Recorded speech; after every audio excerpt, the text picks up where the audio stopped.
Welcome back. The panel is now joining us. Yamiche Alcindor, moderator of Washington Week. David French, the senior editor of The Dispatch, and former Democratic member of Congress, Donna Edwards, from the great state of Maryland. The engagement of American politics and the electorate is getting closer and closer, and at times a bit uncomfortable. Here's a quick little selection of just the last week. If you don't pass this, we're going to they're not going to. We need a Build Back Better plan right now. We're not observers. We need solutions. The Build Back Better plan has the solutions that we need. No to vaccines, no to masks. So, Yamiche, to sum up, that was Joe Manchin with protesters at his houseboat. That was Kyrsten Sinema being followed into a bathroom stall, and a school board member in Sarasota being harassed at her own home. We know we're polarized. We are getting more combative, it feels, by the hour. David French, I want you to react to something Matthew Continetti wrote, because, frankly, it's something I would have imagined you could have written, and you sort of touched on it earlier this week. Just when politics is most in need of a cooling off period, interested parties have upped the stakes of politics to national, civilizational, and for some global survival. And when survival is your primary end, you are tempted to use any means to achieve it, even extrajudicial ones. David?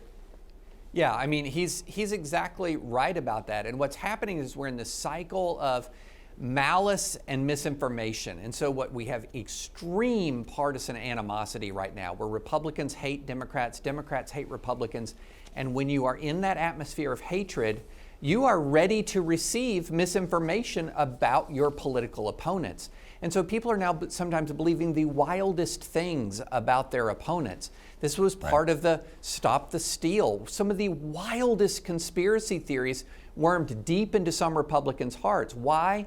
Because they were primed to believe that Democrats were so evil that that's exactly what they would do. And so we're in that position, and it is very dangerous. I mean, these up close and personal encounters with people, especially people who are living now under an atmosphere of death threats, it is very dangerous. Somebody is going to get hurt. Welcome back. Well, there's one politician that probably best embodies Donald Trump's hold on the Republican Party right this week, and it's Chuck Grassley, the senior senator from Iowa and ranking member of the Judiciary Committee.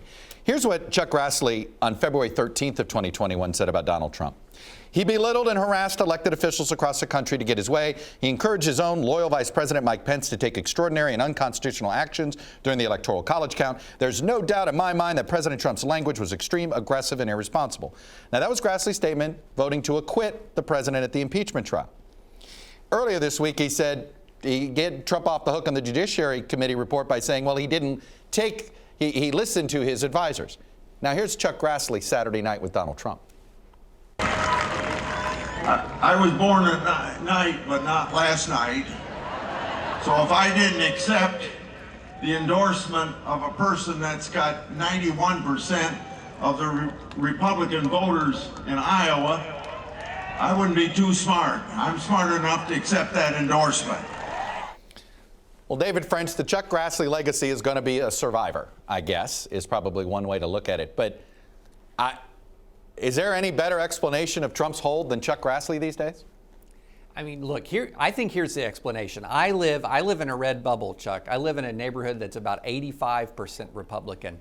And there's basically two broad categories of people. There are the people who are ready to move on from Donald Trump. They do not want him in 2024. And there are the people who are like the third bass boat in the boat parade. And the Trump supporters are very much more vocal. Many of them, not all of them, are extremely vicious. This is the voice that Republican elected officials are hearing constantly, all day, every day. The people who are ready to move on, a lot of them are exhausted. They're pulling away. They're not engaging. And so only one voice is being heard, and it is the Trump voice. But that is not the only voice in the GOP electorate more broadly. David French, Stephanie Grisham, is she Jose Canseco? Meaning you may not believe her on a lot of stuff, but you believe her on this? I mean, if you're writing a book saying that Trump is unstable and lies a lot, that is not exactly news. I mean, this is something that was seen all over the United States of America for year after year after year. The problem is that his loyal fans always turn on his appointees. Trump, Trump, who was supposed to hire the best people, is always being betrayed. He still never has made a mistake. And so what we're dealing with here is, it's not news. It is not news. At this point, if you don't know that already, where have you been? That's a fair point. That's all we have for today. Thank you all for watching. Thank you, panel, for being with us. We'll be back next week in Washington, because if it's Sunday, it's Meet the Press.